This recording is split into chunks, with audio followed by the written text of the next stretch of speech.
पति, पत्नी और नौकरानी।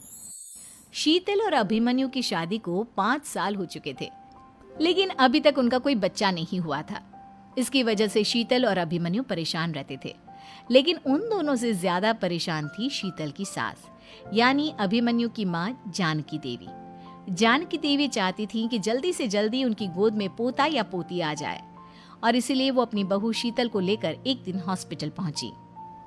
डॉक्टर मैडम, जरा ठीक से चेक करके बताइए ना। कई बड़े बड़े डॉक्टर को दिखाया है, लेकिन मेरी बहू माँ ही नहीं बन पाती।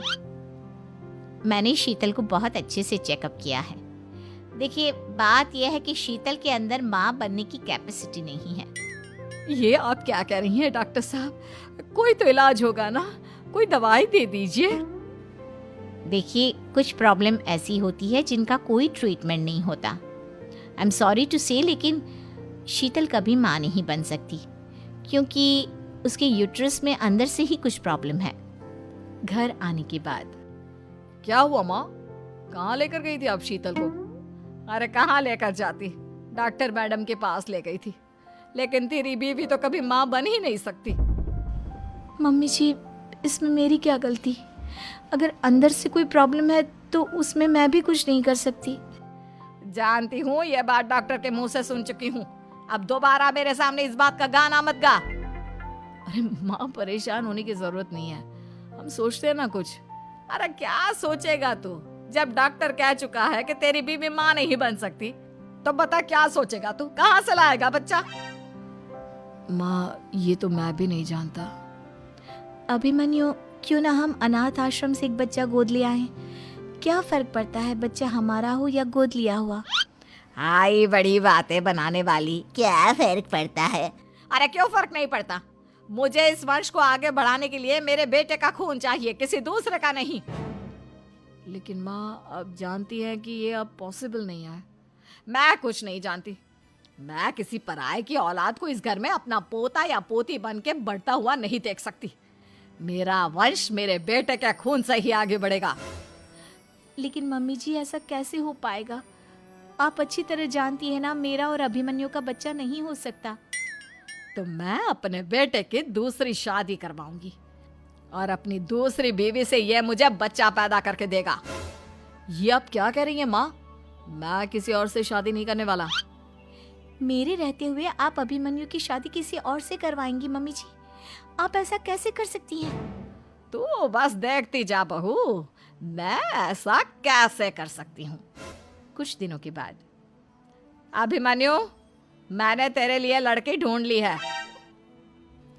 माँ, मैं आपको कितनी बार समझाऊं, मुझे किसी से शादी नहीं करनी है। पहले मेरी बात सुन। ये जो चमेली है ना, हमारे घर में काम करने आती है, वो तुझसे शादी करने के लिए तैयार है। मम्मी जी, आप अभिमन्यु की शादी एक नौकरानी के साथ करवाएंगी? वो इसलिए क्योंकि चमेली दिखने में बहुत खूबसूरत है, बच्चा भी सुंदर ही होगा। मम्मी जी, लेकिन एक बच्चे के लिए अपने बेटे की शादी नौकरानी के साथ करवाना, क्या ये सही है? अगर अभिमन्यु ने शादी नहीं की ना, तो मैं अपनी जान दे दूंगी। अब देख लो, अगर तुम्हें अपनी माँ की जान प्यारी है तो तुम्हें इस नौकरानी के साथ शादी करनी ही होगी। इस तरह जानकी देवी अपने बेटे अभिमन्यु की शादी नौकरानी चमेली के साथ करवा देती है। कुछ दिनों के बाद, नौकरानी से मालकिन बन के तो मजा आ गया। अब तो मैं इस घर की मालकिन हूँ।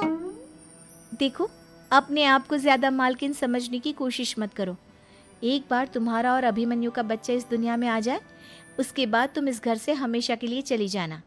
अरे जाओ जाओ, किसी और के आगे बातें बनाना। एक बच्चा तो पैदा नहीं कर सकी, बढ़िया आई। जाओ, जाकर मेरे लिए कॉफी बना कर लाओ। नौकरानी मैं हूँ या तुम?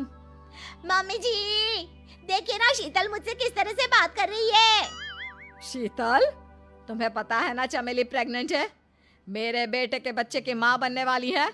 वो जैसा कहती है वैसा करो। लेकिन मम्मी जी, वो मुझे नौकरों की तरह ट्रीट कर रही है।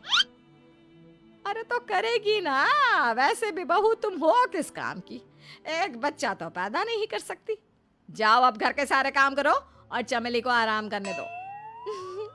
थैंक यू मम्मी जी, भगवान आपका भला करे। आप नहीं होती तो मैं नौकरानी से महारानी कैसे बनती। देखो, तुम्हें जो चाहिए सब मिलेगा। खूब खाओ।